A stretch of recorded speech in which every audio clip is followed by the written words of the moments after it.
Happily, for I am black, and have not those soft parts of conversations that chamberers have, or for I am declined into the veil of years, yet that's not much. She's gone. I am abused, and my relief must be to loathe her.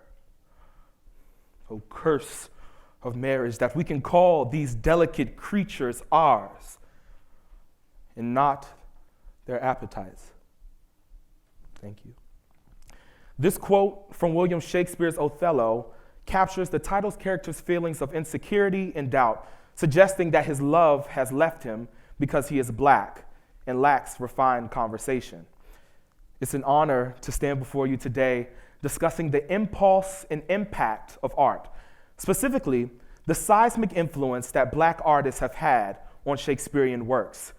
This narrative, often untold, tells a story of defiance, resilience, and the power to reshape cultural paradigms.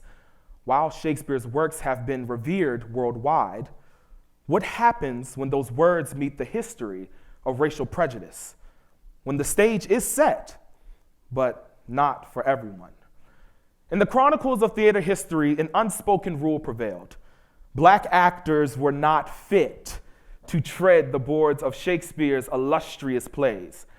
Playwright Professor Kayleen Sinnette Jennings of American University in Washington, D.C. notes that Shakespeare has often been used by African Americans to prove worthiness. My first real introduction to Shakespeare was in 8th grade during our fictional story unit. As an aspiring actor, I admired and respected Shakespeare's pioneering work, but struggled with the language barrier and felt like the themes just weren't relatable to me. This changed during this unit. What resonated with me was the Broadway revival of Romeo and Juliet, starring Condola Rashad and Orlando Bloom, including an all-star cast including Chuck Cooper, Rosalind Ruff, and the incomparable Corey Hawkins. For the first time, I saw people who looked like me perform Shakespeare in a relatable and digestible way, prompting me to attend the British American Drama Academy in Oxford in high school to study Shakespeare for 3 weeks. I was in heaven. I was 16 years old in another country doing what I loved, and I had hair. It was also at Bada that I got to visit Shakespeare's original Globe Theater and experience Othello, Shakespeare's first play directly addressing race. I was in complete awe. Once again, this time up close and personal, I got to see what it meant to be a black artist performing Shakespeare. The energy that they carried in their body and voice was infectious. Blow me about in the winds, roast me in sulfur, wash me in the steep down gulfs of the liquid fire. Oh, Desdemona,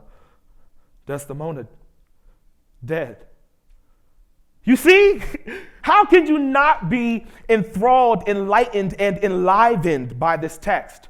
Today, I invite you on a journey through time and space, through sonnets and soliloquies, to explore the profound influence of African American actors and black artists on Shakespearean text. Today, we'll uncover the stories of those who dared to defy odds and claim their rightful place in the rich tapestry of Shakespearean drama. William Shakespeare, global cultural icon, his impulse and impact have shaped history, making him one of the most significant cultural influence still to this day. Now, we've all encountered Shakespeare's works through adaptations, whether it was West Side Story or The Lion King, or my personal favorite, the esteemed classic, Romeo and Juliet. His plays, rooted in universal truths, hold a mirror up to society, exploring issues of class, power, politics, and race. Now, some may argue that all of Shakespeare's work discusses race, as he is seen as one of the pioneers of defining whiteness as we know it today, but that's a TED Talk for another day. What's clear is that black actors haven't always been present on stage when the work was performed. During Shakespeare's era, England's public stages were closed to black actors and artists, reflecting the Eurocentric worldview of Elizabethan society. The public theaters were regulated and controlled by the government and the church, and they upheld strict censorship laws, contributing to black actors' inability to perform or even just spectate. Roles were tailored to fit the white European context, as roles were not designed to accommodate or represent us authentically. Black characters were often portrayed by white actors in blackface, perpetuating racial stereotypes and contributing to marginalization. Now, in America, black theater was prominent but hidden. The New York City African Grove Theater, for example, attracted trailblazers like Ira Aldridge, the first African American to ever perform Othello in this history of this play. He made his West End debut in Othello, and his interpretation shifted culture and was noted as groundbreaking. He received widespread acclaim, challenging the conventions of the time as far as black actors on stage in white spaces. However, after only 2 performances, some critics wrote racist reviews about Aldridge and the company. Fearful of backlash, the theater canceled his contract. But Aldridge's impulse didn't stop there.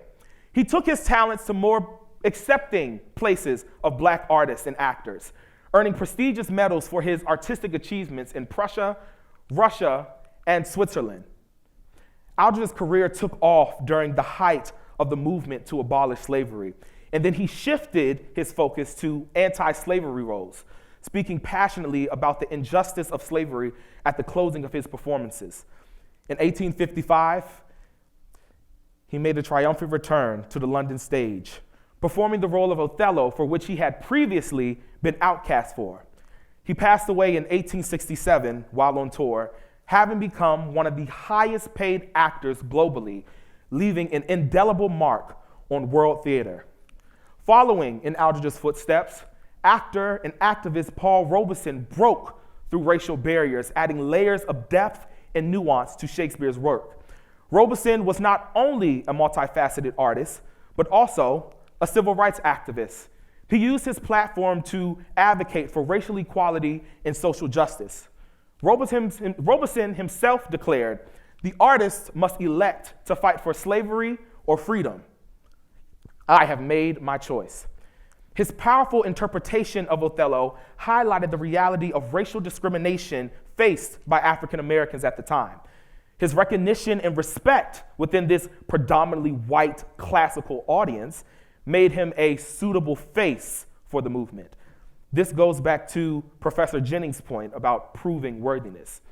Shakespeare has transcended his role as merely a tool for artistic expression, becoming a catalyst for change.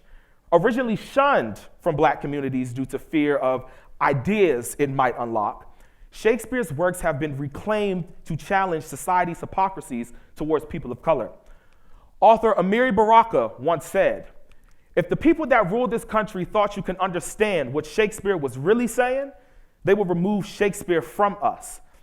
This quote highlights the revolutionary and transformative nature of Shakespeare's works, inspiring and empowering marginalized communities during the civil rights movement.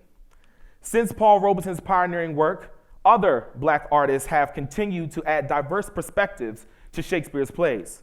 From Denzel Washington's portrayal of Don Pedro in Much Ado About Nothing, to Sofia Canedo's Queen Margaret in The Hollow Crown, Lupita Nyong'o's innovative interpretation in Eclipsed. Fran Bennett, a founding member of the Los Angeles Women's Shakespeare Company, and has also championed women's voices in Shakespeare theater, highlighting the importance of diversity, equity, and inclusion. James Imes, a playwright known for his recent Broadway hit Fat Ham, a story inspired by Hamlet set at a black family cookout. These are just a few of many examples that highlight the undeniable influence of black artists on Shakespearean works. Now, despite their impact, exposure to these artists' works hasn't reached far enough.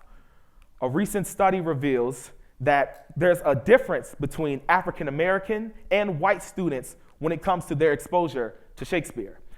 While 90% of white students are introduced to Shakespeare during their school years, only 50 to 70% of African American students have this same opportunity. This gap limits the cultural education and perpetuates systemic inequalities in the arts and education. As we reflect on the contributions of Black artists in Shakespearean works and beyond, let's recognize the transformative power of diversity and inclusion in the arts. I urge you all to seek out and support diverse voices in theater, challenging the status quo and embracing the richness and complexity they bring to our cultural heritage. Seeing Black artists represented in Shakespeare's works not only validates our stories, but also shows us that we too can be fairies, kings, queens, and merchants, as well as have and deserve love. It tells us that our stories deserve to be told in this way too. Let us continue to celebrate and uplift the contributions of Black artists in Shakespearean works and beyond, while striving to bridge the gap in the exposure and access to these transformative works. In his final speech, Othello says, "When you shall these unlucky deeds relate, speak of me as I am, nothing in exunt, nor set down aught in malice." By embracing the diverse voices that enrich Shakespeare's legacy, we not only honor our shared cultural heritage, but also pave the way for a more inclusive and equitable stage for all. My name is Jory Holmes. My time is up. I thank you for yours.